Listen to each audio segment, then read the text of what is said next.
자, 이번 이야기는 시청자 헬릭스님께서 찾아오셨습니다. 오늘 이야기 바로 만나보도록 할게요. 여보세요? 네, 안녕하세요. 네. 자, 일단은 저번에 해주셨던 이야기가 이어지는 건 아니지만 그래도 어쨌든 맥락상은 이어질 수 있는 이야기거든요. 맞습니다. 네. 저번에 해주셨던 이야기를 모르시는 분들도 계시기에 아주 간단하게만 소개해 주시면 좋을 것 같아요. 네네.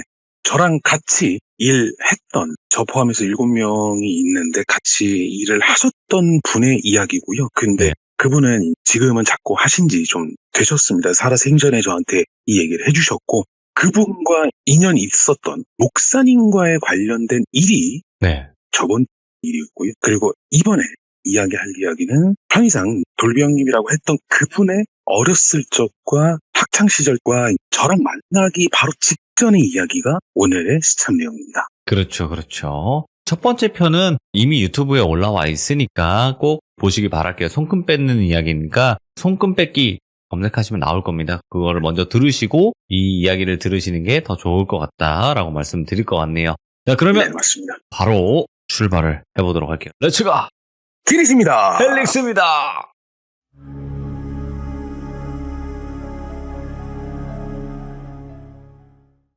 초반에 잠깐 설명을 해드렸던 것처럼 돌비 형님에 대한 이야기인데, 백그라운드만 살짝 말씀드리면 이미 시청하셨던 분들은 알고 계시겠지만 시청하지 않으셨던 분들을 대상으로 해서 잠깐만 말씀드리면, 이분의 어렸을 적 이후로는 아버지에 대한 존재가 없었습니다. 거기까지만 말씀을 드릴게요. 시대가 시대인지라 그때 시절에 돌비 형님의 학창 시절을 얘기할 때는 한마디로 정리가 됩니다. 악입니다. 악. 우리가 악마할 때 악자가 아니라 악바리 할 때 악자. 당연히 많은 분들이 아시겠지만 예전 시절에 부모님 중에 한 분이 없다라는 게 엄청난 생활의 페널티가 되던 시절이었어요. 뭐 지금은 좀 덜 한다 하더라도, 더군다나 돌비 형님의 어머님마저도 아버님에 대한 존재를 일절함구했기 때문에 더더욱 그때 당시 어렸을 적 돌비 형님의 상상으로는 아버지가 어머니와 나를 버리고 갔다라고 생각할 수밖에 없었습니다. 그 흔한 사진 한 장도 없었으니까요. 그러다 보니 점점 안 좋은 백그라운드에서 주변의 시선과 그런 불편함이 계속 쌓이다 보니까 결국은 공부하고는 좀 거리가 멀어진 학창 시절을 보내게 되고, 네. 피지컬 자체가 거의 190 가까이 되셨던 것 같아요. 제 기억으로는. 190 정도 되시고 팔뚝이 어지간한 여자 허리 정도 될 정도로 엄청난 피지컬을 갖고 계셨던 분이기 때문에 학창시절에 소위 통이라고 불리는, 요즘에 안 쓰는 말이지만 통이라고 불리는 학창시절을 보내면서 그 주변 일대에 아무도 건들 수 없는 사람이었어요. 그러다 보니까 우리가 흔히들 얘기하는 바가 1인자는 고독하다라는 얘기를 많이 하잖아요.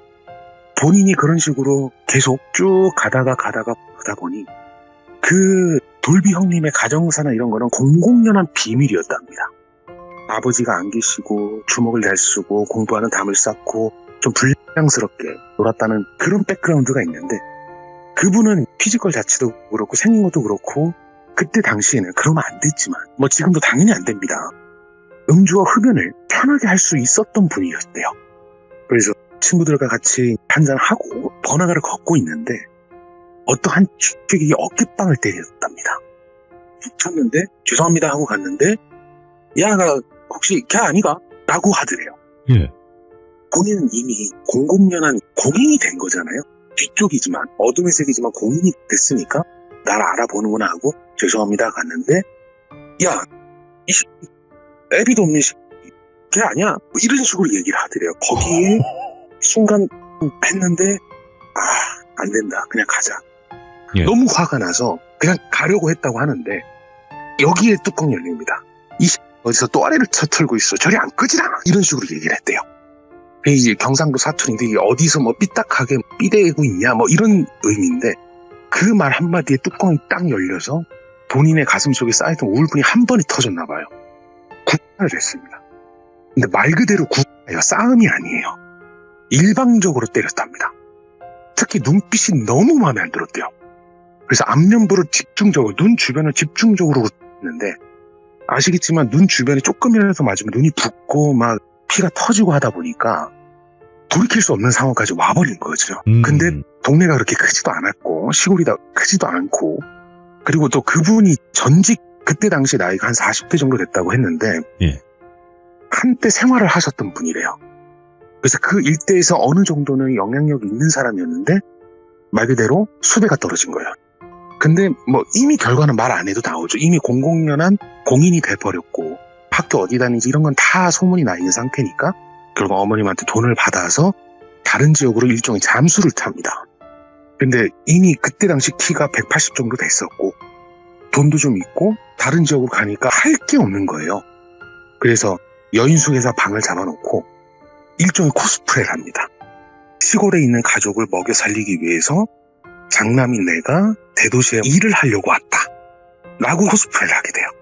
근데 거기에 여인숙에 있는 사람이 보면은 누가 다 아시는 분들도 계시고 옛날 말이긴 해요. 아마 모르시는 분들도 계시는데 아시는 분이 많을 거면 다방레이라고 하는 화류계에 계신 분들도 계시고 네. 뭐 이런 우리가 얘기하는 흔하게 볼 수 있는 그냥 평범한 서민들 그때 당시 기준으로 봤을 때는 그런 사람들끼리 어울려서 있는 곳이었는데 거기 노가다 아저씨가 있는 거예요. 노가다 아저씨가 있는데 노가다 아저씨도 비슷한 상황이었던 것 같아요. 자기도 시골에 있는 가족 부양하려고 서울이나 대전 갔다가 원래 현장직이 막 전국을 다 돌아다니잖아요. 서울도 갔다 인천도 갔다 강원도 갔다 그러는데 경상도의 어떤 도시에 왔는데 돌비 형님을 만나게 된 겁니다. 돌비 형님을 만나게 돼서 결국은 이제 어느 정도의 동질감을 좀 느껴서 잘 해줬대요. 그래서 술도 한 잔씩 하고 같이 일도 해서 돈을 받고 막 이랬다고 하던데 어느 정도 친해지니까 지갑을 꺼내더니 가족 사진이 보이는 거를 얘기를 해주더래요. 이게 우리 엄마고 우리 아빠고 내 동생이고 우리 막둥이고 막 이렇게 얘기하는데 솔직히 정말 싫었답니다. 본인 인생에 있어서의 가족은 그렇게 크게 중요한 사람이 아니었어요. 배경이 그러다 보니까 그럴 수밖에 없죠. 근데 한편으로 또 엄청 부러웠답니다. 자기는 가족이라고 할 수 있는 사람은 엄마밖에 없으니까 아버지라는 존재는 없었으니까요. 그래서 결국은 그분과 이런저런 인연을 맺고 계속 시간이 지났는데 문제는 어느 순간에 노가다 아저씨하고 술 한잔 먹고 자고 있는데 누가 여인숙 문을 두드리더래요. 새벽쯤에 12시가 넘어서. 아시겠지만 지금의 새벽하고 그때 새벽은 완전히 다릅니다. 함부로 나갈 수 없는 시절이었어요. 네. 근데 새벽에 문을 두드리더래요. 그래서 혹시 방을 잘못 찾았나 생각해서 누구세요? 그러니까 혹시나 그 노가다 아저씨인가 싶었는데 웬 할머니가 서 있더랍니다. 문을 여니까. 그래서 할매요 뭔겨 그러니까 아 혹시 여기 땡땡씨 맏아들 돌비 아니요 하고 물어보시더래요. 근데 자기는 돌비가 맞는데 아버지에 대한 존재를 모르는 상태잖아요. 그렇기 때문에 아이고 할매요 내는 돌비는 맞는데 지는 아버지가 없습니다. 잘못 찾아오신 길 아예 하고 그냥 돌려보냈대요. 예. 아이고 그렇습니까 하고 목소리가 이렇게 떨리더니 늦은 밤에 미안합니다 하고 그냥 돌아서더래요. 그래서 좀 이상하다. 내 이름을 어떻게 알지? 혹시 나를 찾으려 오는 사람들 맞으셨던 그 형님들의 내가 여기 있는 걸 아는 거야? 하고 의기심이 들어서 지갑하고 외투만 걸치고 여인숙을 바로 뛰어나갔답니다. 네. 근데 여인숙에 대한 존재를 아시겠지만 거의 디귿자 형태로 돼 있고 그 가운데에 세수나 음식 손질할 수 있는 수도가 같은 게 이렇게 있잖아요. 뭐 펌프 같은 수도꼭지 하나 있고 거기에 하수 시설 있고 막 이렇게 있는 데가 있는데 거기에 카운터서부터 사람이 쫙 서 있었답니다. 뭐야 이거? 아니 여기가 무슨 뭐 호텔도 아니고 고작 해봐야 여인숙 들어가 5-6명밖에 못 들어가는 곳인데 뭐 이렇게 사람들이 줄을 서 있어? 라고 생각을 했대요. 근데 본인은 그걸 생각할 여유가 없었대요. 혹시 그분들이 찾으러 온 게 아닌가 싶어서 결국은 무서워서 우선은 조용히 나가자 모자 쓰고 나가는데 어떠한 중년 남성분이 돌비 형님을 가리키면서 주식 어릴 때 얼굴이 판박이네 그러더니 욕을 하게 되는데 저도 이 욕을 처음 들어봐요. 저기 장남 돌비 아이가 하면서 손가락질을 하더래요. 예. 그러더니 거기에 서 있는 모든 사람들이 자기를 다 쳐다보더래요. 걸렸다 싶었는데 어떻게든 뚫고 나가야 되는데 거기에 있는 사람들이 건장한 장정들이 아니라 할머니, 할아버지, 뭐 중년의 남자, 여자, 어린애들 뭐 하다못해 5살짜리 애들도 같이 있는 거예요. 예. 이상하잖아요. 나 하나 찾으려고 모든 사람들 다 사질 않았을 테니까 이상하다고 그랬는데 갑자기 옆에서 갈라진 목소리로 네가 맞는갑제 하고 아까 전에 그 할머니가 보이더래요. 그러더니 갑자기 돌비용 얼굴에다가 정확히 얘기하면 눈에다가 그랬답니다. 눈에다가 침을 뱉었대요. 거기 있는 몇 명인지도 모르는 수십 명 정도 되는 사람이 침을 뱉었대요. 근데 정말로 형용할 수 없는 악취가 나더랍니다. 침 냄새, 입 냄새가 아니라 형용할 수 없는 악취와 찝찝함이 눈 밑을 코를 자극하는데 아까 전 손가락질 했던 중년의 남자가 이렇게 얘기하더랍니다. 이 아바 있는지 모르나? 왜? 우리 스릴러 영화 보면 Here's Johnny 하는 것처럼 이 아바 있는지 모르나? 하고 씩 웃으면서 얼굴을 이렇게 들이밀더래요. 근데 그 순간에 모든 감정들이 다 잊어버렸답니다. 뭔 감정이 잊어버렸냐면 그때 누군가 나를 찾으러 오고 나를 잡으러 온다는 느낌을 다 쫄고 걱정이 되고 무서워야 되는데 그 감정이 싹 사라지면서 너무 우울분이 차오르더래요. 그러니 그래요, 내 모릅니다. 왜 내 누군지 모르는 애비 때문에 내가 왜 이런 꼴을 당합니까? 할매는 눈겨! 여기 있는 사람들 다 눈겨! 이러면서 소리를 지르더래요. 그래서 그 옆에 있던 할머니 혀를 이렇게 차더니 내가 아바이가 수작을 부려 도망가려 했을지는 몰라도 그 애비의 그 새끼다. 니도 얼라들한테 원한이 참 많이 있네. 그러더니 혀를 또 차더니 모린다고 다 되는 게 아니다 하고 손자들 잘못했을 때 달래는 투로 그렇게 얘기를 하더래요. 너무 기분이 더러워서 그리고 너무 화가 나서 내 아버지 아는 모양인데 어머니도 내 아버지에 대한 말 한마디 한 적이 없다. 한번 말해보소. 내 아버지가 뭘 잘못했는겨? 나한테까지 이러는 이유나 좀 합시다. 이런 식으로 가슴속에 그때 울분을 다 토하더래요. 너무 억울하니까 자기는 아버지가 누군지도 모르는데 거기다가 이 늦은 밤에 내 얼굴에 침을 뱉을 정도면은 그러니까 화가 나는 것도 있지만 자존심도 상하고 너무 기분이 더러워서 진짜 눈물까지 났답니다. 그때 당시에는. 그래도 여 사람들이 누구냐면 너그 아바이가 한 짓거리 때문에 한이 골수까지 맺힌 사람들이다. 너그 아바이한테 못 가니까 니한테라도 화풀이 하러 온 사람들이라고. 부모 죄는 자식의 죄도 된다. 이 얘기를 딱 하더래요. 그 할머니가. 그 순간 느꼈답니다. 이 사람들 사람 아니구나. 한이 맺혔다라고 얘기하고 이 시간에 여기까지 온 정도라면 사람이면 못 온다. 이거 사람 아니다. 그때서부터 약간의 냉정함이 돌아오더래요. 사람이 아니다라고 느끼니까. 그래서 그 할머니하고 그 중년 남자를 향해서 얘기했답니다. 아니, 내가 태어나기 전에 있었던 일이고 나는 내 아버지 이름 석자도 모른다. 너무한가요? 여태 애비 없는 자식이라고 천대받고 살고 내 모르는데 남들한테 손가락질 당하고 이제는 귀신까지 나와갖고 내한테 욕을 이렇게 할 바에는 지금 내가 당신네들보다 골수에 한이 더 맺힐 것 같으니까 나 그냥 여기서 죽을란다. 내 여기서 죽고 누가 더 한이 많은지 한번 다이다이 한번 해봅시다.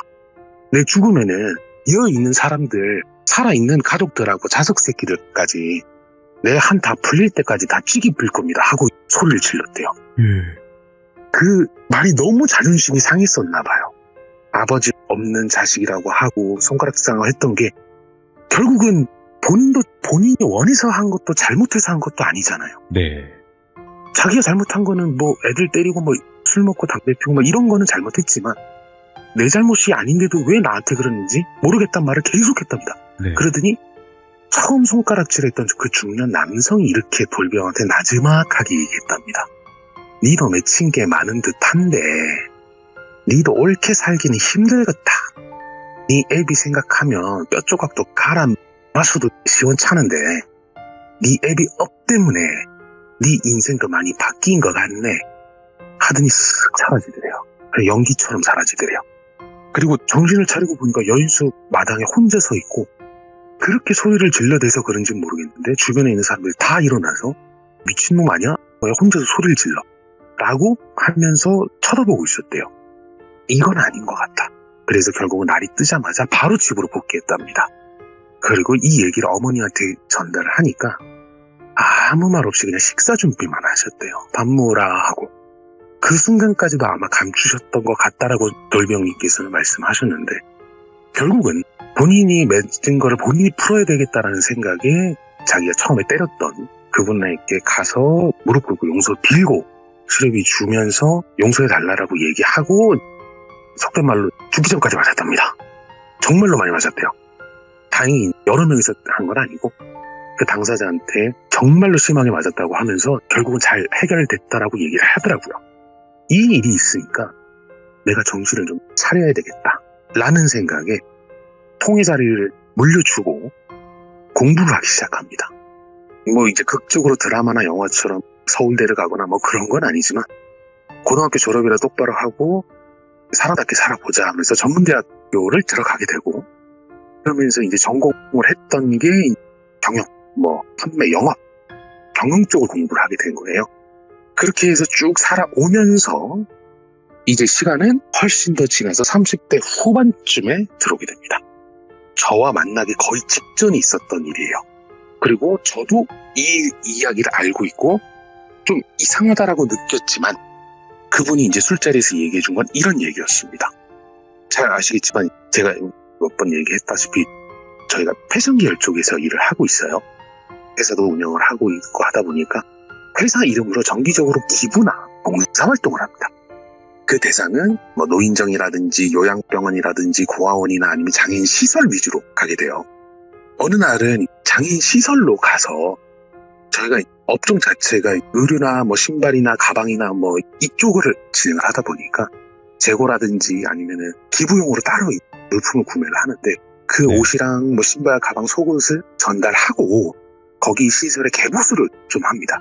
뭐 페인트 칠도 하고 썩은 거 있으면 바꾸고 이러는데, 어느 날 그분이 시설에 페인트 칠을 하고 있었대요. 근데 어떤 할머니가 이렇게 오시더래요. 근데 그런 거 많거든요. 시설이나 이런 데 봉사활동 가면 뭐 하는지 궁금해서 한 번 더 쳐다보고 말도 걸고 이런 게 많은데, 어떤 할머니께서 돌비 형님 옆을 지나가더니 저 아저씨 입에서 입냄새나 그러시더래요. 근데 이 페인트 칠을 하고 있었으니까 당연히 냄새가 날 수밖에 없죠. 그리고 땀도 흘리고 하니까. 그래서 아이고 할매요, 이거 끝나 금방 가 씻을 테니까 위험하니 저 가있어, 이렇게 해서 보냈더래요. 그러더니 원장님한테 드드드드 달려가더니, 원장님 저 아저씨 냄새 심해서 말 시키지 마 그러더래요.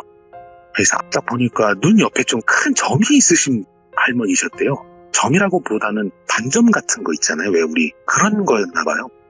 눈 옆에 큰 반점 같은 게 있는 할머니였고, 무슨 사연인지는 몰라도 마음이 좀 아프신 분인 것 같다. 그래서 네. 감정 표현이 솔직하시겠다 하고는 넘어갔답니다. 너무 큰 일은 아니잖아요. 그래서 지나갔고, 그 다음 방문 때는 TV를 좀 바꿀 일이 있었대요. TV가 고장이 나서 원장님 연락이 와서 TV 좀 바꿔달라고 얘기를 해서 TV 설치를 하러 가는데, 그 할머니가 또 왔대요.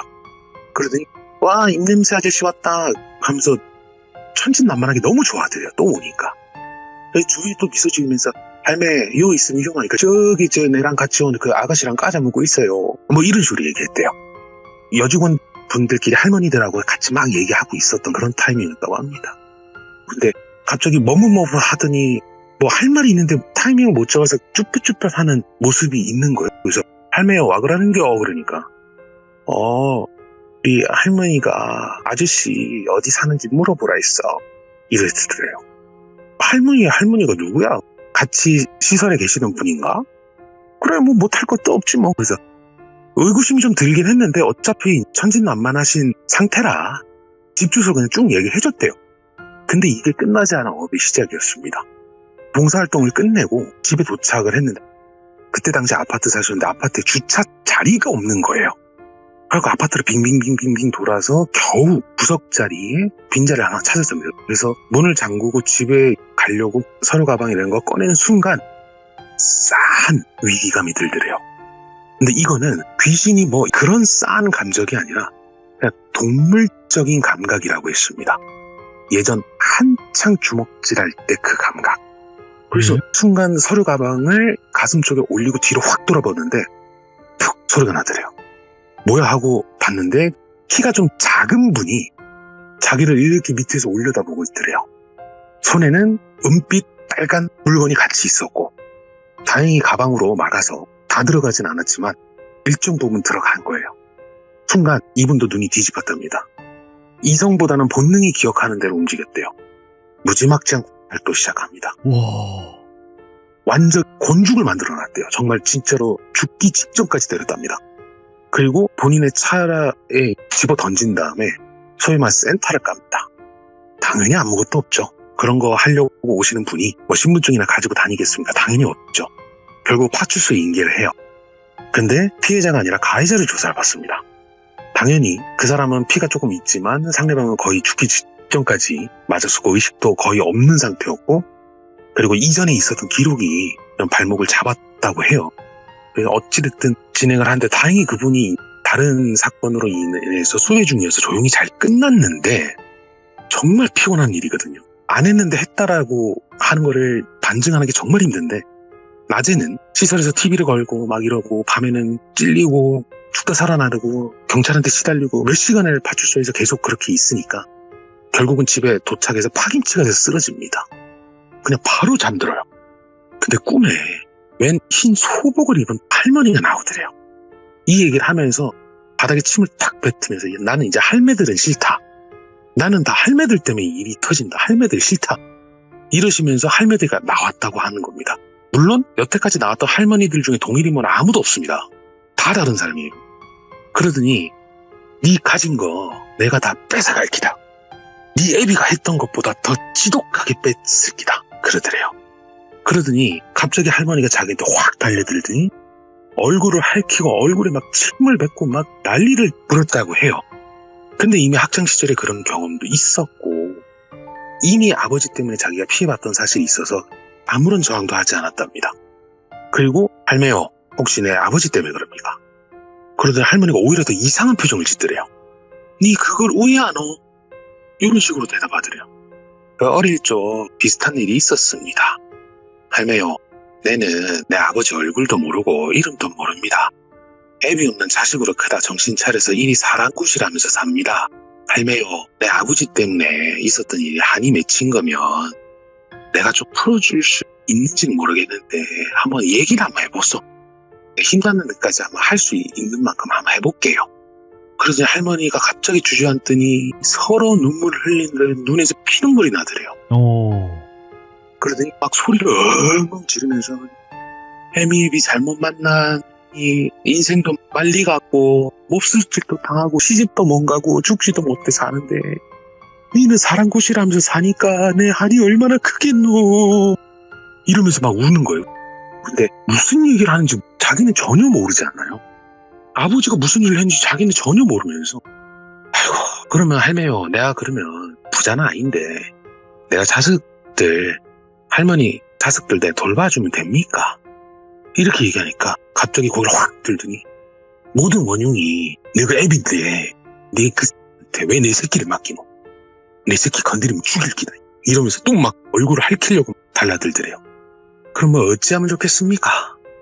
그 돌병님은 자포자기 한 거예요. 그때 당시에는 그랬다고 얘기하더라고요. 근데 갑자기 할머니가 앞섬에서 사진을 한 장 주더래요. 근데 그게 가족 사진이었답니다. 아버지로 보이는 남자분, 그리고 정갈하게 생기신 여자분, 그리고 이쁜 원피스를 입고 있었던 딸이 있었대요. 그래서 이거 할맹교, 이 아가 할맹교, 그러니까 거 있는 아가 내 딸이다. 그래서 사진을 자세하게 보니까 눈 옆에 반점이 있더래요. 그때서야 모든 의구심이 풀렸대요. 아까 전에 TV 달러 갔을 때 왜 주소를 물어봤는지에 대한 궁금증도 풀렸고, 이 할머니가 그 할머니의 엄마구나. 그렇구나. 알겠습니다. 그러면은 제가 딸내미 남은 여생 잘 살 수 있도록 내가 잘 할 테니까 이제 한 풀고 가이소. 이렇게 되니까 표독스럽게 쳐다보는 눈이 조금 풀리더래요. 그러더니 내 딸내미한테 잘 해라. 두고 볼 끼다. 하고 꿈에서 깨게 되더래요. 근데 너무 궁금한 거예요. 아니 우리 아버지 때문에 있었던 일이 웬 할머니가 있고 막, 그래서 결국은 회사에서 하는 거와 다르게 개인적인 사비를 털어서 그 시설의 큰 후원자가 되고, 그 시설에서 그 할머니는 잘 지내시다가 노안으로 이제 돌아가셨던 것까지는 제가 알고 있어요. 원장님한테도 물어봤대요. 보통은 현재 시설에 계신 분들에 대한 히스토리를 얘기하지 않습니다. 원래는. 네. 돌아가신 다음에 물어봤대요. 나중에 물어보니까 그때 당시에 집안의 대세가 크게 기울었는데 딸을 임신 중이었다고 하더라고요. 근데 임신 중에 충격을 너무 많이 받아서 보통 사람들보다 생각하는 게 좀 많이 어리신 상태로 태어났대요. 그러다 보니까 동네 건장한 청년들한테 지속적으로 좀 안 좋은 몹쓸 짓을 당하고 있었고 그것 때문에 정신줄을 완전히 놨다고 하더라고요. 그래서 어떻게 돌다 보니까 연세도 있고 하셔서 그리고 정신질환 이거 비슷한 걸로 들어와서 그 장애인 시설에서 케어를 좀 해서 네. 이제 편하게 좀 사실 수 있도록 마련을 했었고 우리 회사에서 정기적으로 나가는 기부 및 자원봉사를 하는데 거기에 계셨던 거예요. 네. 처음에 페인트 칠할 때는 몰랐다가 TV 달 때 그런 집 주소를 물어봤었고 그런 일이 있었는데 그나마 다행인 건 어떻게든 설득이 됐잖아요. 그래서 내가 우리 아버지의 업을 씻는 방법은 이것밖에 없겠구나 라고 자기가 가진 업을 해결하기 위해서 사회 취약자라고 불리시는 분들에 대한 지원과 봉사를 하게 되었고 그게 규모가 점점점 커지다 보니까 어떤 특수 시설들이 있잖아요. 특수 시설에 새로 자원봉사 하려면 대표하고 대표끼리 스케줄을 잡잖아요. 뭐 옛날 말로는 자매결합 뭐 이런 것 같은데 하여튼 그런 식으로 이제 인연이 닿아서 특수시설에 지원 및 자원봉사를 하러 갈 때 거기에 계시던 분이 목사님이셨습니다.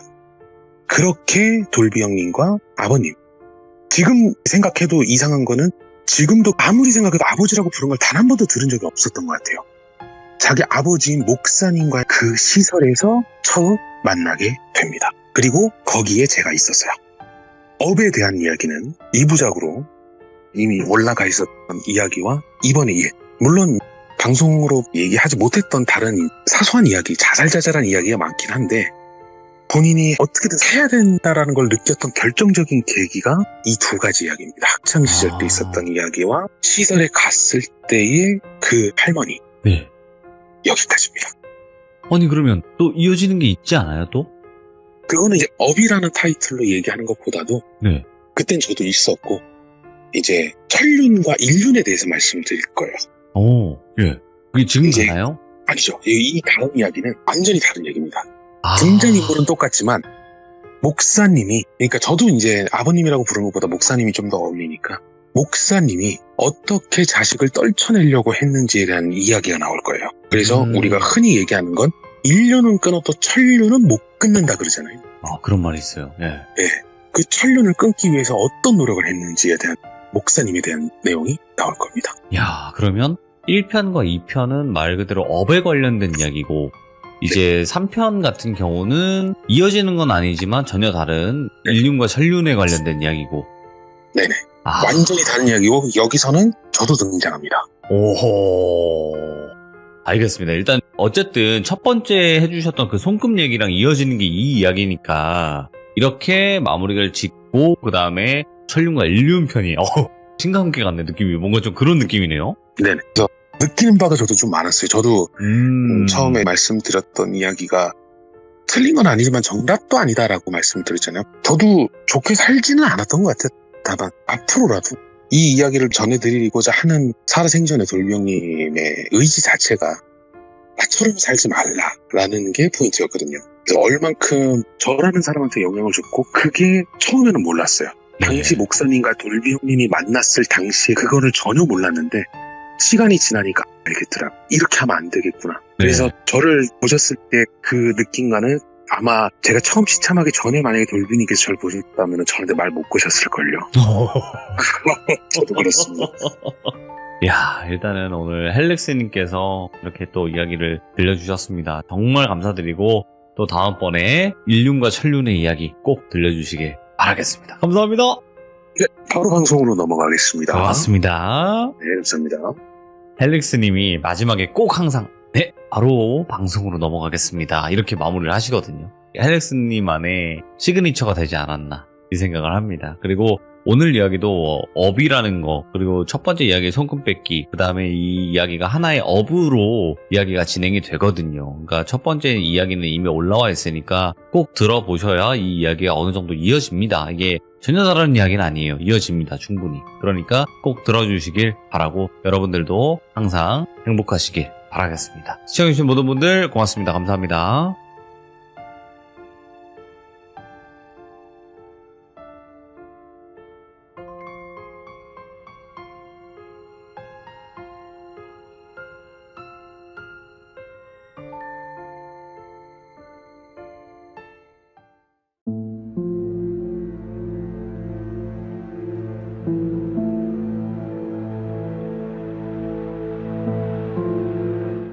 자, 이번 이야기는 시청자 김양희님께서 이야기를 들려주실 겁니다. 오늘 김양희님께서 이야기를 들려주실 거는 바로 교도소에서 상담을 했을 당시의 이야기예요. 오늘 이야기는 다소 충격적일 수 있고, 사람이 정말 이렇게까지 무서울 수도 있고, 정말 위험할 수도 있겠구나라는 생각을 가질 수 있을 만한 그런 이야기일 것 같습니다. 어떤 이야기인지 바로 한번 들어보도록 할게요. 네, 여보세요? 아, 김양희님, 안녕하세요. 안녕하세요. 아이고, 오랜만입니다. 일주일 만이에요, 선생님. 네.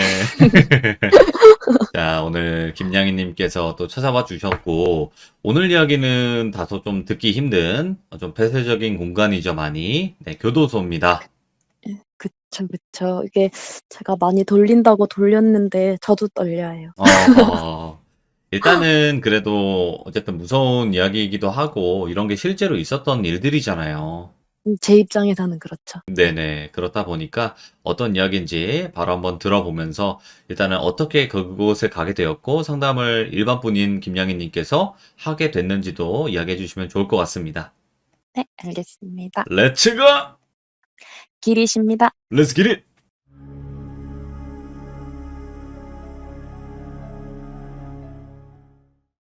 제가 오늘 드릴 이야기는 이전에 북한 이탈 주민 이야기 한번 했었잖아요. 네, 그때 똑같이 그 시기에 겪었던 일인데 이게 이제 경력에 또 포함될 수 있는 부분이다 보니까 제가 석사 마치고 박사를 바로 가지 않고 잠깐 일을 했었어요. 그때 이제 병행할 때 그때 이제 보통 전공이랑 과제랑 같이 가게 되거든요. 네. 그래서 제가 전공이 형사정책, 그리고 법학, 범죄학, 경찰 뭐 이쪽 파트다 보니까 이제 북한 이탈 주민이랑 또 교정시설 수영장 이쪽에 관련된 연구를 했고 오늘 드릴 이야기는 이제 교정시설에서 심층 면담 가서 겪었던 일을 말씀을 드리려고 해요. 예. 첫 번째 이야기는 제가 어떤 남성분 면담할 때 이제 있었던 일인데 면담을 진행하면서 이 남자분과 저희가 마주보고 하고 있어요. 보통 이제 연구진 쪽에서 저 포함 3명, 그리고 대상자 1명, 교도관 1명. 네. 네, 교도관은 무조건 필참이거든요. 이분 없으면 저희 못 들어가요, 진짜. 위험하지. 예기치 못한 돌발 상황 대처도 어렵고, 그쵸. 실제로 이제 연구자들 이렇게 그 필기구 있잖아요. 그런 걸로 좀 이렇게 하려고 했던 사례들도 있기 때문에 필기구로? 연필이 날카롭잖아요, 잡으면. 예. 그래서 연필도 뾰족하게 못 깎아 들어가게 하세요. 근데 그런 것 때문에 교정관님이 안 계시면 저희는 못 하거든요, 이거를. 그래서 이제 연구진 3명, 교도관님 1명, 그리고 대상자. 예. 이렇게 해서 했는데 이제 녹음기를 틀어놓고 녹취하면서 얼굴 보고 좀 타이핑도 하다가 이렇게 하는데 어떤 질문을 끌어갈까 이제 잠깐 또 제 앞에 놓여진 종이를 보고 다시 그 남성분을 보려고 눈을 딱 이렇게 눈길이죠. 눈길을 딱 네. 보는데 발이 보이더라고요, 시선에. 그러니까 제 눈높이에 발이 떠 있는 거죠. 그 앞에 그 대상자와 저 사이에. 근데 이게 창백한데 되게 통나무 같은 느낌? 그러니까 만약 제가 병원 영안실 같은 곳에서 일을 했다면 이런 느낌이지 않을까? 그것을 본다면? 예. 그런 느낌. 나 진짜 그렇게 소름 끼치는 발을 좀 본 적이 없어요. 자, 이게 모르는 척 하고 싶은데 이 발이 눈앞에서 흔들흔들 이러니까 면담자 얼굴이 안 보여요. 이제 그걸 못 본 척 하려고 해도 멀미가 나는 거예요. 자꾸 자꾸 눈앞에서 흔들흔들 이러니까 그래서 제가 "잠깐 쉬다 하시죠." 이러고 휴식을 했는데 이게 또 궁금하잖아요. 눈앞에 지금 예. 발만 보이니까. 그래서 제가 우리 목 스트레칭 할 때 고개 위로 들어서 이렇게 목 운동하잖아요, 뱅글뱅글 돌리면서. 네네. 예, 고러는 척하면서 눈 앞에 발을 따라 점점 시선을 천장 쪽으로 제가 옮겼어요. 이렇게 발 옷자락 조금 더 시선을 올리니까 늘어진 손 더 올리니까 천장에 아예 딱 붙어 있어요. 예. 어디에 어떻게 붙어 있냐면 목 뒷덜미가 딱 천장에 붙어 있는 거예요. 예. 그 목 뒷덜미가 천장에 붙어 있는 채로 서서 발이 제 눈앞에 있는 상태로 이렇게 돼 있으니까 고개는 앞으로 또 숙여져 있는 거죠. 목 쪽이 붙어 있으니까 자연스럽게. 그 상태로 흔들흔들하면서 눈만 대굴대굴 굴리고 있는 거예요. 그러다가 그 이제 면담하는 남성분을 보면 눈에 힘이 딱 들어가면서 정말 죽일 듯이 노려보는 거예요, 얘가. 예. 그러니까 도끼? 살기? 저는 진짜 그런 눈 어떻게 뜰 수 있지? 싶을 만큼 진짜 너무 무서웠거든요. 예. 이제 그걸 보고 저는 이분이 아마 피해자고 이 면담자가 흉기를 들고 위협을 해서 물건 훔치고 피해자를 해하거나 또는 몹쓸 짓을 하고 해했거나 예. 뭐 이런 식으로 저는 이제 혼자 생각을 한 거죠. 추측을. 이제 예. 혼자 추측을 하다가 이분 개인 기록지를 봤어요. 예. 처음에 이제 대상자들의 기본적 신상은 저희한테 주거든요. 예. 그래야 저희도 대부분은 이제 구조화된 연구 주제에 맞는 질문을 던지기는 하지만 그 응답하시는 거에 따라서 현장에서 또 질문을 할 때도 있단 말이죠. 예. 친근하게 다가가려고 할 때가 있는데 근데 이때 이거를 저희가 보지를 않으면 이분들의 그런 예민한 구석을 잘못 질문할 수가 있단 말이죠. 예. 예를 들어서 뭐 가족들은 면담 자주 오세요? 면회 자주 오세요? 근데 가족이 없다거나 이래버리면 이게 커지니까 이분들의 또 감정 상태가. 그래서 이런 자료들을 좀 주시는데 제가 정확한 사실관계는 못 봤고 죄명만 봤어요. 네네. 근데 그 죄명이 그냥 몹쓸 짓이었어요. 네, 그걸 보고 뭐 만약에 이분이 그 행위를 한 다음에 실수로 좀 목숨까지 해했다고 한다면 치사가 붙을 것이고 고의를 가지고 했다면 조금 더 직관적인 죄명이 붙을 것인데 그냥 단순 몹쓸 짓이었거든요. 그 죄명이. 그 성적인. 예. 네. 그래서 저는 그냥 이 여성은 누군가를 따라서 들어온 영가인데 면담실에 자리를 잡았거나 그냥 여러 명이서 생활을 하는 공간이니까 그 수용하신 공간이 그래서 그냥 바깥 사람들 오니까 따라 구경 왔거나 그러니까 이 정도로 생각을 했어요. 근데 진행을 해야 되니까 이날은 마칠 때까지 모니터 화면만 보고 그러니까 잠깐 고개 들어도 수용자 얼굴은 거의 못 봤어요. 계속 눈앞에서 발이 왔다 갔다 거리니까. 그러고 끝냈거든요. 근데 이제 이날 면담을 마치고 여기가 근교가 아니라 저 지방이었기 때문에 다음날 면담 일정까지 있어서 근처 숙박을 했어요. 예. 이제 같이 간 연구진이랑 밥을 먹으면서 이야기를 하는데 같이 간 연구진님이 그 말씀을 하시는 거예요. 오늘 몇 번째 면담자 피해자가 극단적 선택했다고. 어머. 이게 변호사, 판사, 검사들은 지금은 로스쿨로 바뀌었지만 예전에는 사법고시 뭐 이런 게 몇 기, 동기 이런 게 있잖아요. 우리 영화 같은 거 보면 공판 들어가기 전에 뒤에서 너 연수원 몇 기야 하면서 판사님들 엄청 깍듯이 하고 막 텃세 부리고 그러는 것처럼 이제 이 변호사님도 사시 출신이어서 그럼 기수 동기가 있는데 동기 사무실에서 이분 변호를 맡았었대요. 예, 그래서 그 이야기를 들었다는 거죠. 근데 그 범죄 행위가 있고 난 다음에 이 가해자가 판결 선고를 받고 확정될 때까지 살아 있었대요. 예. 딱 거기까지 보고 판결 선고 난 날 7일 뒤에 목을 이렇게 넥타이로 하시는 그런 스스로 극단적인 선택을 하셨다고 하더라고요. 넥타이로. 예. 이 다음은 제 추측인데 이제 판결이 선고가 되면 바로 끝나는 게 아니라 7일 시간을 주거든요. 네네. 항소할 수 있는 기간. 나 억울하다고 더 높은 법원으로 올라갈 수 있는 기간을 7일을 주는데 이 7일 안에 그 어떤 제스처가 없으니까 선거가 확정이 된 거고 이거 확인하고 나서 그냥 그 선택을 하신 것 같은 굳이 왜 일주일이라는 이런 의미를 가지냐라고 봤을 때 저는 좀 그런 생각이 들더라고요. 이야, 이런 것도 이렇게 보시면 많이 힘드셨겠어요, 당시에. 피해자도 많이 보이지만 그 당시에 근데 각오는 좀 했었어요. 아, 공간이 그래요? 공간이다 보니까 좀 그랬던 것 같아요. 한창 많이 볼 시기이기도 했고 네. 공간이 공간이다 보니까 사실 이제 생을 마감한 그뿐이라고 말할 수도 있지만 미련이 있으신 분들은 그렇지 못한 것 같더라고요. 제가 느끼기엔 예. 내가 이 세상에서 잘 살고 있는데 너무 행복한데 근데 그 어떤 가해자 때문에 이렇게 끝이 난다는 그 자체가 너무 미련이 되시는 분들도 분명 많은 것 같았어요. 제가 그건 느끼기에. 엄청난 미련이 되고 원한이 되겠죠. 어떻게 이제 원한 풀고 올라가라 해도 그게 마음처럼 쉽겠어요. 그게. 그쵸. 예.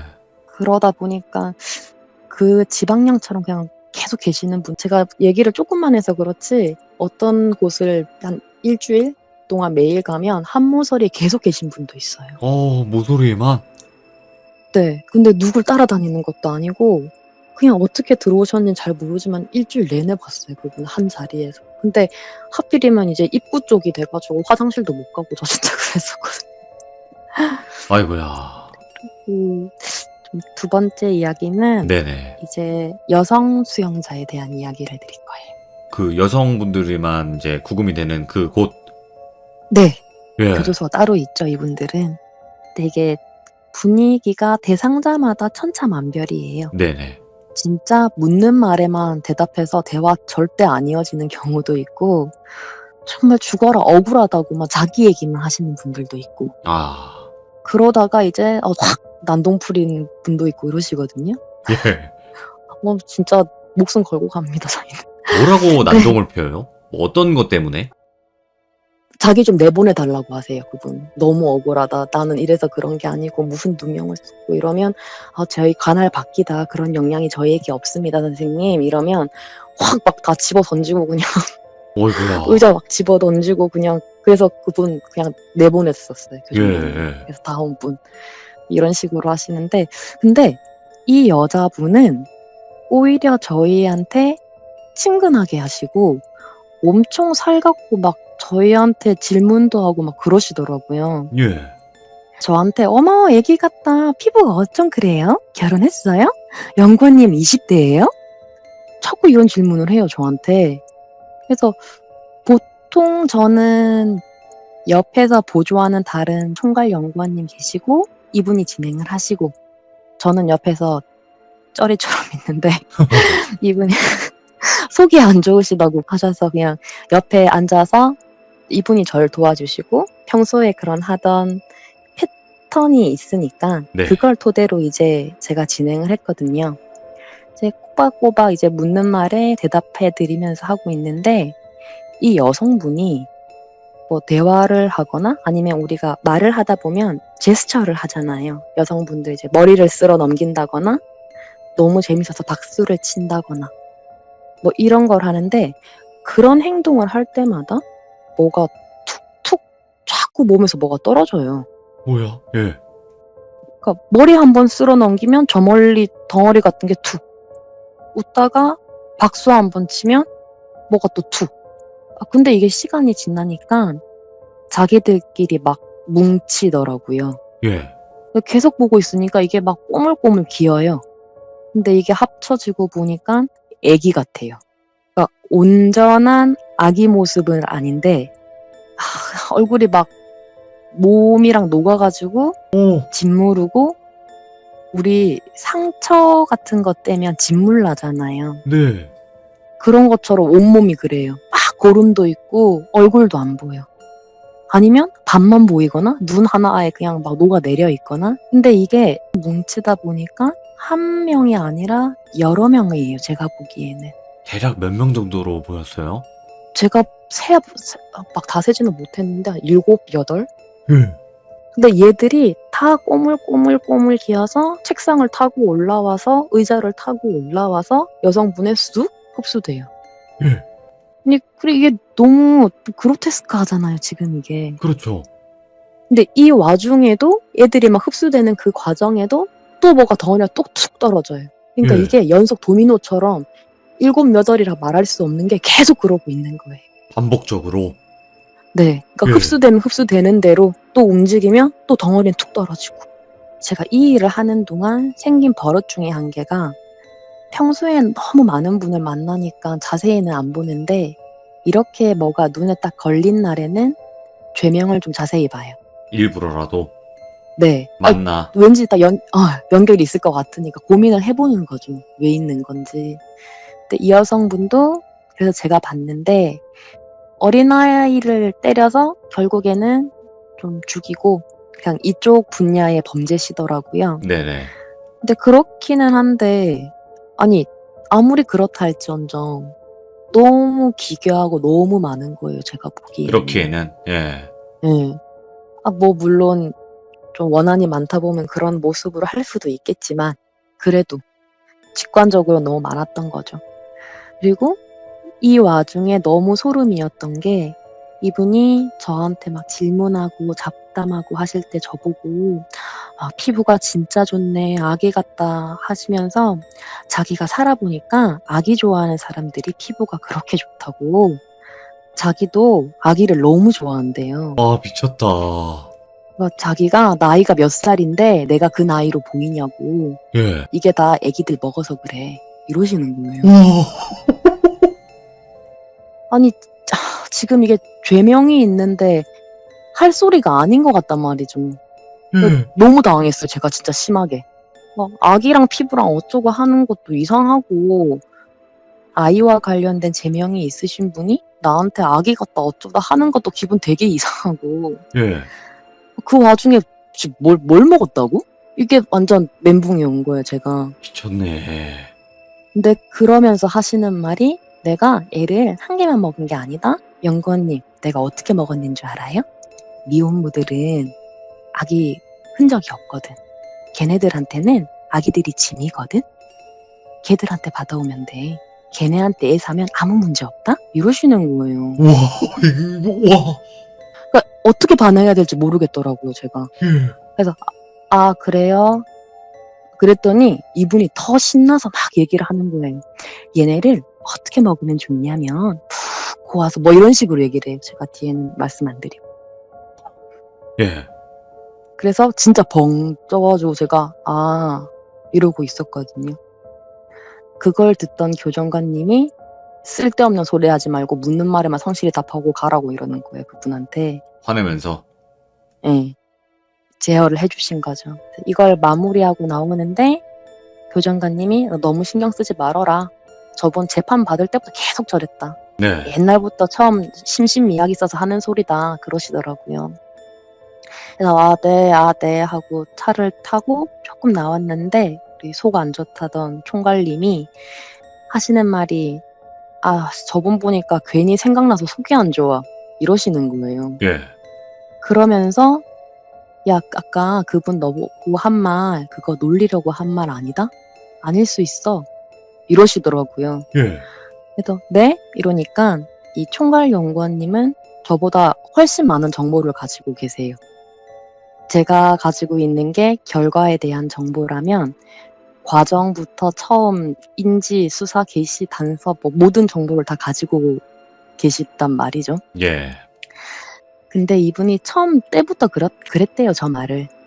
근데 이제 처벌이라는 게 자백만으로만 되는 게 아니니까 옛날부터 고문치사나 이런 게 많아서 우리는 부수적인 증거가 있어야 이걸 인정을 해주고 막 그런 게 좀 있더라고요.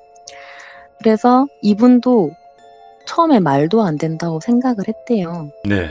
근데 이제 너무 구체적이래요. 제가 다 돌리고 삭제는 했지만 어떻게 아기를 얻고 어떻게 먹고 했던 그게 너무 구체적이라는 거죠. 예. 그게 근데 그냥 증거가 단순하게 얘기하기보다는 내가 죽였어 이런 게 아니라 내가 그렇지. 했어요. 이게 아니라는 거죠. 어디서 어떻게 해서 어떻게 받고 어떻게 돈을 주고 이게 너무 구체적이니까 너무 긴가민가 하시더래요. 예. 근데 이제 그러기에는 증거가 없고 이제 뭐 이분도 재판 기록도 아니고 그냥 처음에 변호사 수임할 때 가서 했던 그런 말들 있잖아요. 예. 근데 그때 했던 말들인 건데 공소 제기가 되지 않은 부분이니까 변호사들 입장에서는 그걸 굳이 말할 필요가 없었고 그래서 이제 이분은 개인의 주장이었던 거고 사실 그게 법적으로 가진 않았지만 그러다 보니 변호사님도 너무 충격적인 사건이라 속이 메스껍다 생각하니까 근데 그거 계속 저 말한다 이런 식으로 말을 하는데 전 제가 본 게 있잖아요. 맞아요. 거기서 애기 귀신들을 봤잖아. 그러니까 이제 저는 이게 증거가 될 수는 없으나 제가 보기에는 가능성이 있다라는 판단을 하게 되는 거죠. 그 아이들의 녹아있는 모습이라던가 와, 인원수라던가 이런 게. 끔찍하다 이거 진짜로.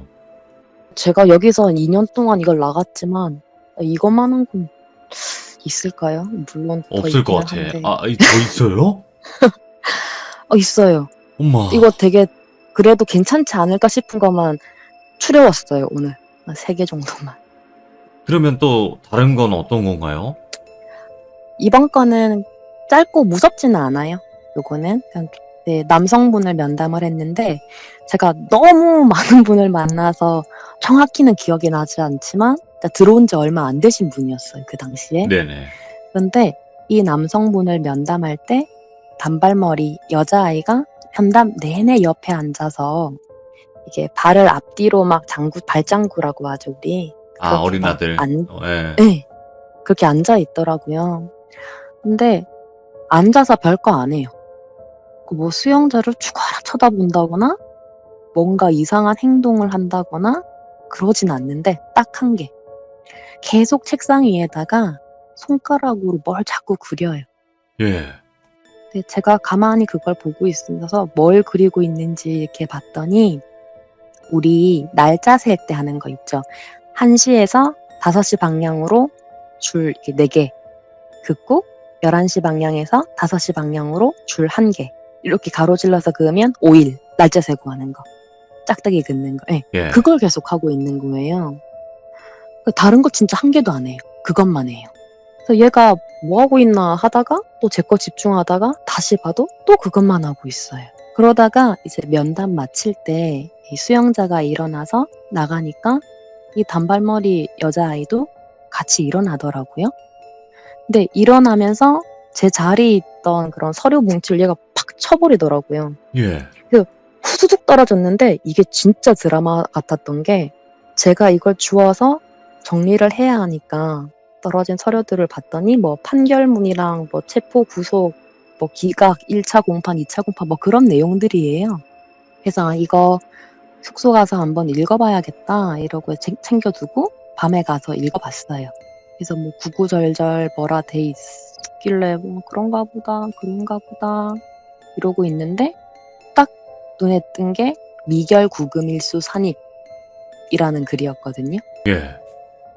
근데 제가 왜 이게 눈에 띄었냐면 아까 면담 때 이분이 무슨 말을 하셨냐면요. 자기가 구속영장이 기각이 돼가지고 그 기간 동안 어떤 것도 할 수 있었고 이런 게 좀 자유로웠고 천만다행이고 불구속 기간 동안 내가 뭘 했고 가족들을 어떻게 설득했고 합의를 내가 직접 했고 이런 얘기들을 해요. 예. 왜 이게 의아했냐면 형사소송법에 보면 이게 미결 구금 일수 산입 뭐 이런 개념이 있어요. 그러니까 미결에서 결정이 되지 않은 상태, 결론이 나지 않은 상태 이러면 우리가 무죄 추정하고 있는 그 상태를 말하는 거거든요. 네네. 이 당시에 구금됐던 것들은 내가 판결을 받았을 때 뭐 징역이나 이런 게 떨어지면 거기에 더해줘서 빼주겠다는 거예요. 그만큼. 근데 이게 이상한 거예요. 이분은 지금 불구속됐다고 저한테 얘기를 한단 말이죠. 예. 그렇게 면담 때 얘기를 했는데 판결문에는 미결 구금일수로 산입한대요. 이분은 들어간 적이 없는데 그걸 산입한다 돼 있는 거예요. 그래서 내가 이거를 총괄 님한테 얘기를 했어요. 네. 그래서 뒤에 들어봤더니 이거 판결서 오류 난 거라고. 그거 경정 신청해서 이분은 이제 어떻게 되냐면 원래 정해진 형을 다 사셔야 되는 거예요. 안 빼주는 거예요. 그 60일. 예. 그래서 이 얘기가 그 날짜 세는 그게 저한테 그거 알려줬던 건가? 빠질 것도 없는 게 빠졌으니까 더 해야 된다는 말로 옆에서 계속 날짜만 세고 있던 건가?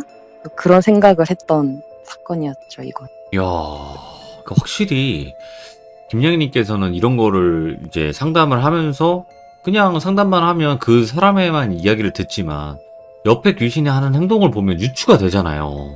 연결 지으려고 많이 노력해요. 아, 특히 이제 얘가 그 공간에 있어서 왔다 갔다 하는 애가 아니라 뭔가 같이 왔다는 느낌? 네. 그런 게 보이면 좀 유심히 보려고 하죠. 그런 행동을. 그러면 좀 더, 이것도 충격이다. 어떻게 이렇지, 사람이? 이런 것도 있나요, 또? 이번 건은 이제 남성 수영자에 대한 건데, 이분 처음 만났을 때도 똑같이 이제 연구진 3명에 교정관 1명, 이렇게 시작을 했어요.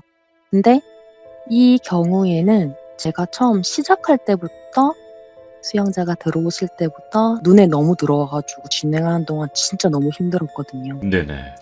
왜냐하면 여성 1명이 이렇게 따라 들어오시는데 머리가 아예 한물이 돼서 너무 잔인한 거예요. 예.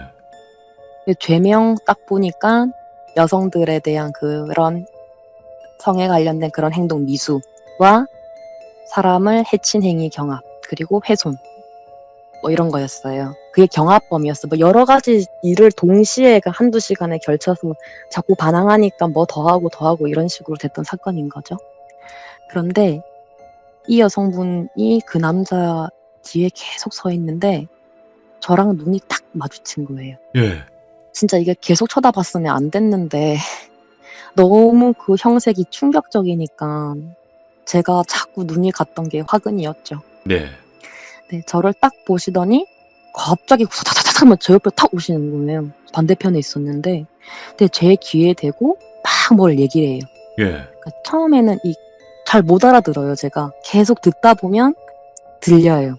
근데 어떤 느낌이었냐면 내가 왜 진짜라 내가 잘못했는데 내가 줬다 이런 식이에요. 내가. 무서워. 예. 그러니까 이게 내가 어떻게 죽었는 줄 알아? 제가 나 몽둥이로 쳤어. 제가 나 졸랐어. 제가 나한테 몹쓸짓 하려고 했어. 제가 나 졸라 죽였어. 이런 느낌인데 이거를 되게 빠르게 내가 어떻게 죽였냐 내가 몽둥이 쳤어 내가 졸라 내가 몹쓸짓 하려고 내가 졸라 죽였어. 이걸 계속 해요 귀에 대고. 미쳤다. 예. 그러다가 딱 멈추더니 그 남성 뒤에 가서 넥타이에 목 싹 걸어요 목에. 오, 그걸 줄을. 막 당겨요. 네, 스스로. 그러다가 또 저한테 와서 내가 어떻게 죽었는지 알아? 내가 몽둥이 쳤어. 제가 나 몽둥이 쳤어. 또 이걸 또 해요. 예. 이러다가 제가 신경이 쓰였던 부분은 이 남성분이 저한테 죄책감이 너무 들고 너무 괴롭대요. 밤마다 꿈에 나와서 피해자가 날 그렇게 조른대요. 예. 지금도 목이 너무 칼칼하대요. 예. 근데 이 말 할 때 그 여자가 뒤에서 또 그러고 있었거든요. 쪼르고. 예. 네. 그래서 이날 이 면담 마치고 또 자료를 뒤져봤죠. 근데 뭐 사실관계는 그 여자 귀신이 제 귀에 대고 한 말 그대로예요. 그러니까 때리고 숨이 붙어 있으니까 도망가려고 부엌으로 가니까 뒤에서 다시 걸어서 죽이고 몽둥이로 또 확인사살하 뭐 이런 내용이에요. 그래서 진짜 굉장하구나. 학을 뗐죠 진짜. 진짜 뭐 더한 사건들도 많으면 많지만 근데 장난 아니었죠 이분도. 그래서 얼마 있다가 다시 심층 면담을 갔는데 그분이 면담에서 빠졌더라고요. 예. 이감되신 건 아니에요. 이감은 아닌데 정확히 말씀은 안 해주시는데 언뜻 듣기로는 극단적인 선택을 하셨다 그러더라고요. 데리고 갔나? 그럴 수도 있고 아마 괴로워서 스스로 그러셨을 수도 있고 근데 자꾸 목에 그렇게 걸었다고 하니까 그 부분까지는 굳이 저한테 와서 말 안 해줘도 되기는 한데 그 여자 연관 제 추측이죠. 뭐 연관이 있지 않을까. 근데 어쨌든 돌아가신 분들이 그렇게 얘기를 하는 거 보면요. 김양희 님이 보고 듣는 걸 아니까 이 사람은 뭔가 내 억울함을 풀어줄 수 있겠다 이 생각을 한 거 아닐까요? 대체로 그런 것도 있는 것 같아요. 눈에 보이는 거 보면. 항상 자신들이 사고 나던 그 순간을 되게 얘기를 많이 하는 것 그렇죠. 같아요. 제가 느끼기에. 제일 그 마지막 순간. 이후에, 억울함이나 그런 거를 떠나서 그 순간에 대한 그 감정을 되게 많이 표현한다는 느낌을 좀 받았죠. 그러면 어쨌든 그 안에 네. 있는 분들이 모두 다 이름이 많이 알려진 그런 흉악 범죄자는 아닐 수도 있는데 이름이 네. 많이 알려진 흉악 범죄자도 만난 적은 있어요? 혹시? 그 얘기들을 제가 다 뺐어요, 오늘. 아, 왜- 아, 왜냐하면 이게 너무 사실관계를 제가 아무리 비틀어도 특수한 그런 시그니처가 있으시면 이게 튀더라고요, 결국에. 이거 너무 또 듣고 싶은데 어떡하지? 그러면 저기 꼬비님이 표식 얘기 한번 하신 오! 적 있잖아요. 그 이마에 빨간 표식? 네네. 그걸 보신 적이 있어요? 그 분이 하신 말씀이 되게 합리적이고 설득력 있다고 제가 생각을 했었거든요. 아, 꼬비님이 말한 게?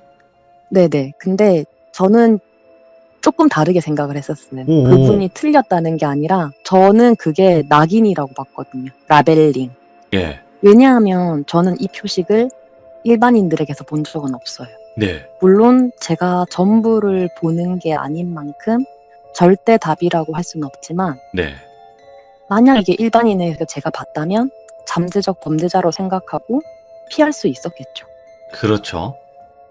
근데 예전에 제가 고시원 스토커 이런 얘기할 때도 일반인이랑 똑같다고 말씀드렸었거든요. 네. 꾸비님 뭐 생물학적 범죄 이론 뭐 이런 거 얘기를 해 주셨는데 여기에 따르면 이제 태어나면서 유전이라던가 뭐 이 집안에 범죄자가 많던데 이 생물학적 범죄학에 따르면 이 후손들도 범죄가 많을까 뭐 이런 식이란 말이죠. 그렇죠. 예, 근데 이제 꼬비님 말씀에도 피해자 아버님 꿈에 아기가 나와서 빨간 도장 찍었다고 했었잖아요. 그래서 저는 그게 후천적인 게 아닌가. 왜냐하면 저는 이 표식을 교도소랑 보호관찰소에서만 봤거든요. 진짜 보여요, 그게? 전 몇 번 봤어요, 이마에. 어떤 식으로 되어 있어요? 우리가 아는 인주 도장은 아니고 이게 되게 그래픽 넣은 것 같은 빨간 빛나는 그런 느낌도 있고 우리 예. 되게 클래식한 영화 보면 편지 봉투 봉합할 때 촛불 아. 우겨가지고 도장 딱 찍잖아요. 예. 약간 그런 느낌이신 분도 있고 완전 똑같지는 않은데 약간 이마에 가려 있으신 분? 아니면 목 쪽에 있으신 분들도 제가 화장실 갔다 들어오다가 옷이 뒤에서 본 적도 있고 예. 근데 저는 이게 아마 범죄자로서의 그런 낙인이 아닌가라는 생각을 했었던 것 같아요. 그러면 김양님 생각은 범죄를 저지르기 전부터 그런 낙인이 있을까요? 아니면 그냥 범죄를 저지르고 난 사람한테만 생기는 낙인일까? 어떻게 생각하세요, 정확히? 저는 제가 봐왔던 그 기준에서라면 어느 수준 이상의 범죄를 저지른 다음인 것 같아요. 아, 뭐 절도가 약하다고 할 수는 없지만 그런 거 놔두고 진짜 악랄한 범죄? 진짜 누가 봐도 인간 아니다 정도의 범죄를 저지른 사람? 아니면 쌓이고 쌓인 사람? 아, 제가 연구과제 이런 거 하면서 전과 56번까지 본 적이 있거든요. 56번? 두 번, 그러니까 뭐 조금 전처럼 경합범 이렇게 죄 여러 개가 들어가면 뭐 또 그럴 수도 있고 교통사고 하나에도 하나 생긴다 할 수 있는데 저도 처음 딱 그거 보고 제가 카운트 잘못한 줄 알았어요. 컴퓨터가 예. 잘못된 줄 알았거든요. 이 정도 보면 이분은 있지 않을까. 그냥 조심스럽게. 근데 이게 이야기를 들어보면 모든 네. 사람을 해한 사람, 악랄한 범죄를 저지른 사람이 전부 다 그 낙인이 찍혀 있는 건 아닐 거란 말이죠. 그런 건 아닌 것 같아요. 네, 그건 왜냐면 아까 그 어린아이를 그렇게 또 그 해하고 그렇게 했던 여자분 이마에는 없었잖아요. 못 봤어요. 저는. 그러니까 그래서 아마 그 다른 이 세계에서는 그분들의 기준이 또 있는 건지 예. 또 이게 제가 모든 걸 지금 다 보고 있는 게 아니니까 그걸 또 예단할 수는 없더라고요. 길 가다가는 전혀 보신 적이 없어요, 그런 거를. 단 한 번도 본 적 없고 보였으면 말해주고 무섭겠다. 싶어요. 얘 따라다니다 보면 뭐 한 건 할 거다 이렇게 말해주고 싶어요. 야, 이게 있구나, 그 낙인이라는 게. 그러니까요. 많이는 못 봤지만 아마 저는 계속 이런 분을 특정해서 만나다 보니까 그게 좀 쉽게 그나마 자주 보였던 게 아닌가라는 생각도 좀 들어요. 어마무시합니다. 이것도 솔직하게, 이거는 얘기해도 되겠다라고 생각한 것만 가지고 오신 걸 거 아니에요, 이야기가. 그나마 괜찮지 않을까 이 정도면 이런 것만 가지고 왔죠. 그러니까 지금 말씀하시는 것만 들어봐도 꼬비님도 저한테 저번에 그랬었어요. 제가 얘기한 거는 이게 별게 아닌 이야기들이 앞으로 남아있다라고. 근데 똑같은 것 같네요. 이게 저희가 일반인들이 상식선에서 생각할 수 있는 부분을 뛰어넘은 것 같아요, 일단. 그러면 센 걸로 하나 가지죠. 어차피 너무 센 세면 거요? 제가 날려버릴 테니까, 아, 센 거 그럴까요? 하나 한번 막판 가고, 예. 그러면 이번 거는 남성, 여성 골라주세요. 그러면 일단 남성으로 가요. 예. 아, 그럴까요? 그러면 이분은 젊으세요, 되게.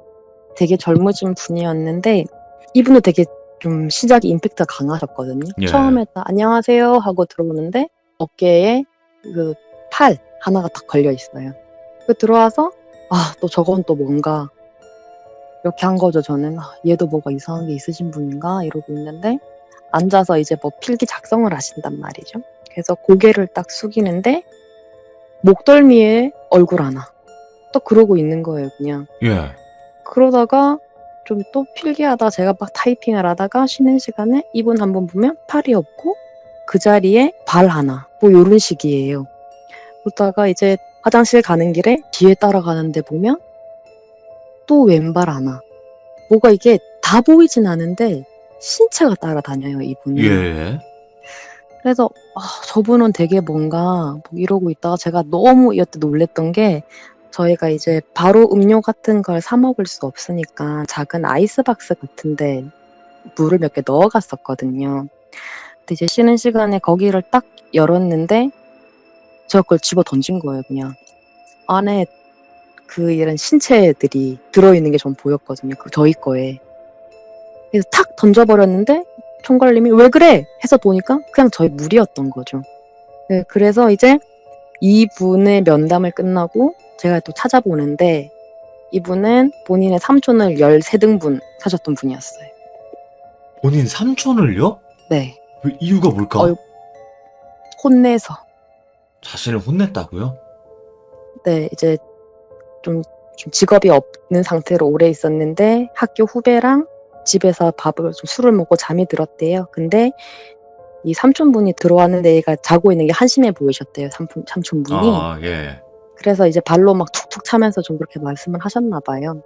근데 이제 그거를 못 참겠다. 난 이렇게 못 산다. 이렇게 해서 삼촌을 해하고 유기하려고 아이스박스를 사와서 시멘트랑 사와서 그다음에 목부터 몸통, 아랫배부터 허벅지 엉덩이, 그다음에 하벅지부터 양쪽 무릎까지, 무릎부터 발까지, 팔은 팔 위쪽, 손까지 뭐 이런 식으로. 이렇게 등분하는 건 사실은 뉴스에서 좀 많이 나오는 거지 아닌가요? 뭐 나올 수 있고 안 나올 수도 있죠. 모든 건 다 뉴스에서 다루진 않으니까요. 그쵸. 그때 그런 걸 다 다뤘으면 아마 꼬비님 말씀하신 것도 제가 말한 것도 있어야 정상인 겁니다. 그렇죠. 그리고 그러면 국민들이 두려움에 떨어서 그게 또 그렇게 안 올라오는 걸 수도 있죠. 못 올려요. 사실은 그렇게 많이도 안 하고 기자분들 진짜 많이 가시거든요, 법정. 네. 가가지고도 할 수 있는 것만 좀 이슈 되는 거 이런 거 있잖아요. 얼마 전에 전주에서 그 씨름 선수 하시던 분 그런 거 공판할 때 근데 그분도 엄청나십니다. 제가 뭐라 말은 못 드리지만. 아니 근데 그냥 단순 이유가 그냥 화가 나서 그냥 그런 거 되게 많아요. 와 그건 귀신 들린 사람 아니에요? 그 정도면?